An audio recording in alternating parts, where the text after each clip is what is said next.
Welcome back to another episode of Rock Boys Football Dill. These are back-to-back nights where the Miami Hurricane commitment sweatshirt is coming back on. Four-star defensive lineman Keyshawn Stancil flipping his commitment from Clemson to Miami.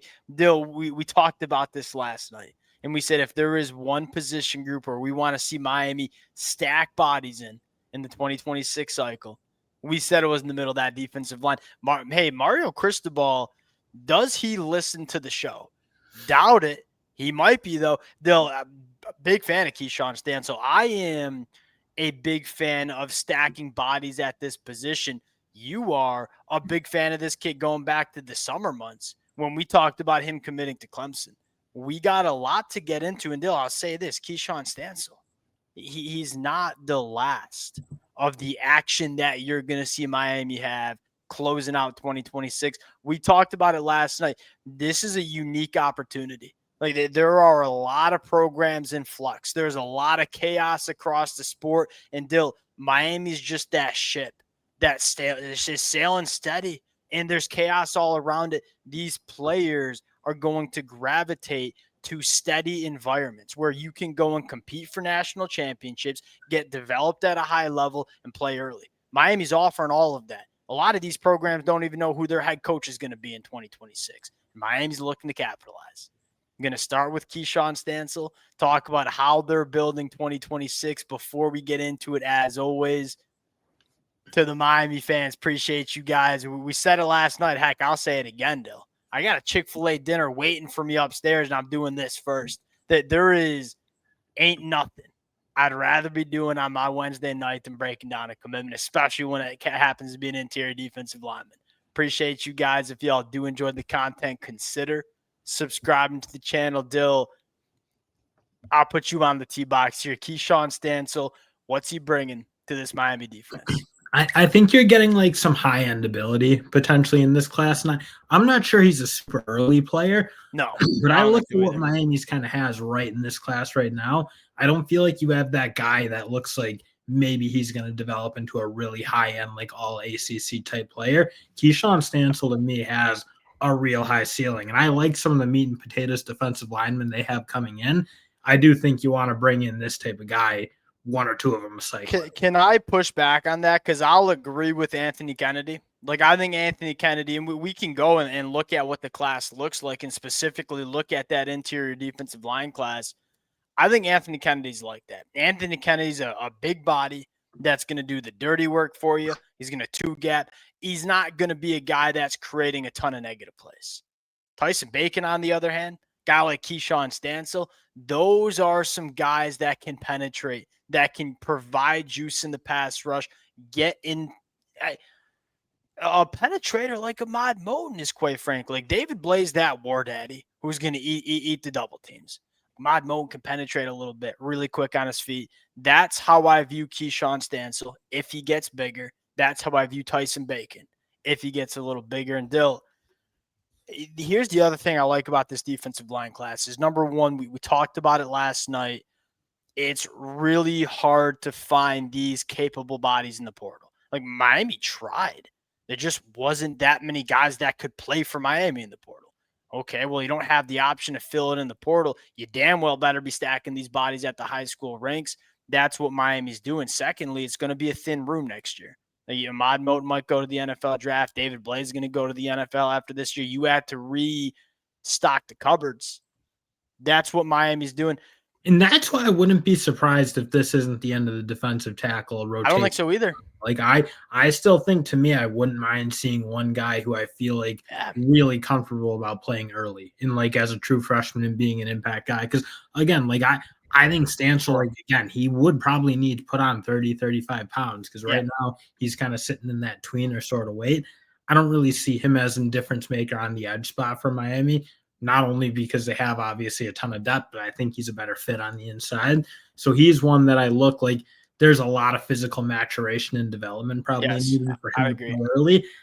That's why I'm kind of looking like I really do think this team could use a true freshman impact. I think he's going to get big, and I think he's going to get big relatively quickly, but I agree, 30 pounds, a good weight's a lot to ask of a guy and then have him play as a freshman.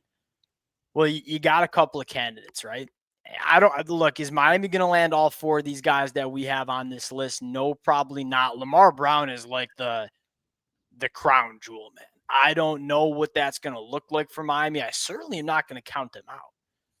Carter Gooden falls into that developmental category. Nolan Wilson is a little bit of a tweener. I don't even think Nolan Wilson's going to play on the inside. I think he's going to be more of an edge guy. Isaiah Broughton. And Dill, here's one of the things I like about Miami's class so far is that you got different kind of bodies on the defensive line. I look at Tyson Bacon. I look at a guy like Keyshawn Stancil, smaller guys, more three techs that can penetrate, give you pass rush juice. And then you have a guy like Anthony Kennedy, who's a big body, who's probably going to play around 330 pounds and do that dirty work. Well, Dill, Isaiah Broughton is another one of those kind of bodies. And he's 6'4", kind of a sneaky light on his feet for his size. And I think he's much closer to 330. This kid is a big boy. His older brother was, I believe, a second-round NFL draft pick. He played for Texas, so you like the genes there. This would be a nice – if you don't get Lamar Brown, this wouldn't be a bad body to throw into that room. And then all of a sudden you're looking at that middle of the defensive line and say, all right, we're feeling pretty good about restacking the shelves after you're going to probably lose some really good football players on the inside.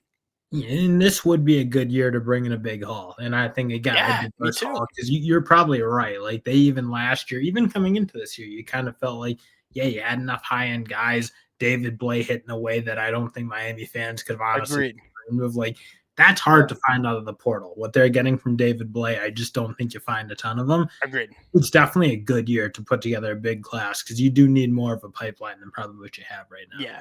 Yeah, and that is the biggest question mark we both have, Miami. And because Miami's been able to stay on the football field and dominate the time of possession, the depth in the and they've stayed healthy, which is you have. I mean, like I'm knocking on wood because y'all know how I feel about both the Mod Mode and David Blay. But it's like if you have to miss them for a game or two, all of a sudden there's a real question mark about what that rotation looks like. You want to make sure you're deep at this position. I think Miami knows they maybe lack a little bit of depth. And I love Mario Cristobal being like, all right, we've recognized it. And gosh darn it, we're going out and addressing that problem. And dude, it should be a pretty attractive spot. Like if I look, I'm 5'8", $160 on a good day. I pump those numbers up for y'all too. 5'8", $160. I ain't getting recruited to play interior defense, but if I was looking at Miami pumping out all these NFL draft picks and say, hey, not a bad spot for me to end up. Last name I want to say, and this is another position where I think Miami wants to grab a body here. That's the safety position. Blake Stewart, another Clemson guy. And Miami is beating the piss out of Dabo Sweeney right now on the trail. I'll give my 30 seconds and we'll wrap this up because we talked a lot of Miami recruiting last night. Really heady cat. Not going to be that afraid. Like, I ain't going to, if Blake Stewart ends up committed to Miami, I ain't going to have crazy track and field times. I ain't going to have crazy measurables to give you to Bob Blake Stewart. Man, really versatile, really heady, can give you value in the tackle box, can find the football in the back end. Look, sometimes you just got to bet on the player and you got to bet on what's between the ears.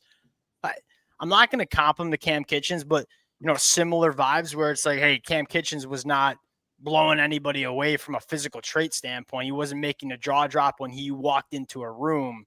And you watch that kid put on the helmet and go play and be like, he gets it. Just knows what he's doing. Blake Stewart, similar vibes. All right, we'll close it out. Appreciate you guys rocking with it to the Miami fans. Been a blast. Gonna be a blast. If y'all do enjoy the content, consider subscribing to the channel. We'll talk to y'all later. Peace.